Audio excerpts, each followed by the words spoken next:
High বন্ধুরা, তোমরা সবাই কেমন আছো? আশা করি খুব ভালো আছো এবং আমিও খুব ভালো আছি। তো দেখো, সন্ধ্যাবেলা একটু রেডি হয়ে নিয়েছি, যাব হচ্ছে একটু পার্লারে আইব্রো করতে। আর এই দেখো, আমাদের এখানে এটা হচ্ছে লাস্ট সোমবারের আগের দিন। তো এই যে সবাই জল ঢালতে যাচ্ছে, ওই দেখো সবাই জল ঢালতে যাচ্ছে। পরের দিন মানে জলটা ঢালবে, আগের দিন হয় সবাই যাচ্ছে।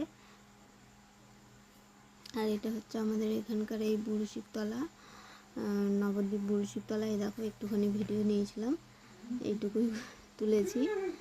এই দেখো, আর এসেছি, এসে এই দেখো সোনার গরম দুষ্টুমি শুরু হয়ে গেছে। এসে জামা কাপড় যেহেতু ভাঁজ করে যেতে পারেনি, ও এসে কী করেছে, সব ভাঁজ করে দিয়েছে। কি সুন্দর, তাই না? ও এসে সমস্ত সব ফেলে একদম আমার কাজ গুছিয়ে রেখে দিয়েছে। আবার বলছি বলে আমার দিকে তাকাচ্ছে আর হাসছে তোমার দিকে। তো চলো, আজকে এই পর্যন্তই, দেখা হচ্ছে পরের দিন। এগুলো কি করেছো? এগুলো